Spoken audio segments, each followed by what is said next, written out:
च्या प्रश्नासंदर्भात आपली 2 नोव्हेंबरला बैठक होणार आहे आंतरवली सराटीमध्ये. या बैठकीचं नियोजन कुठपर्यंत आलं आणि काय तयारी सुरू आहे? बैठकीचं 2 तारखेचं सगळं रविवारी येत्या सगळं नियोजन झालेलं आहे शेतकऱ्यांच्या मागण्याच्या संदर्भात. कारण शेतकऱ्याला न्याय द्यायचं म्हणलं की सरकारच्या जीवावरती येतं. म्हणून ती महाराष्ट्रातल्या सगळ्या शेतकरी संघटनेच्या अध्यक्षांची, सगळ्या तज्ज्ञ अभ्यासकांची बैठक 2 तारखेला आंतरवलीला लावली. परंतु आपण जर आज बघितलं तर राज्यात शेतकऱ्यांचं आंदोलन सुरू आहे नागपूरला. तर एकजूट दिसली पाहिजे. उगाच 2 एकजूट काय म्हणतात ना त्याला, की 2 जागेवर नको. म्हणजे इकडं अंतरवालीत पण बैठक आणि तिकडं पण बैठक, तिकडं पण आंदोलन सुरू. म्हणजे त्यामुळं असं वाटतं आहे की आपण 2 तारखेची बैठक थोडी पुढं ढकलू. कारण एक जीव दिसला पाहिजे शेतकऱ्यांचा, 2 जीव दिसले नाही पाहिजे या मनस्थितीत मी आहे.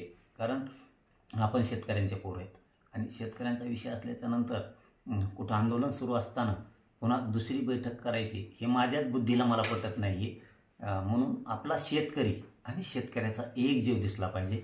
म्हणून सध्या तरी 2 तारखेची म्हणजे 2 सप्टेंबर येत्या रविवारी 2 नोव्हेंबर येत्या रविवारी 2 नोव्हेंबर 2025 रोजी दुपारी 12 वाजता आयोजित केलेली अंतरवलीतील शेतकऱ्यांची बैठक आपण सध्या रद्द करत आहोत. ती पुढची तारीख कळून सगळ्यांना आपण कळू की या तारखेला पुन्हा शेतकरी एकत्र येतील. आणि मला वाटतं या आंदोलनातून जर सरकारने मागण्या मंजूर नाही केल्या तर आपण बैठक घेऊन सरकार कसं मागण्या मान्य करत नाही ते बघू. पण सध्याचं खरं कारण हे आहे की शेतकऱ्यात एकजूट दिसावी. 2 विषय दिसू नयेत. शेतकऱ्यात तरी एक जीव दिसला पाहिजे, एकजूट दिसली पाहिजे.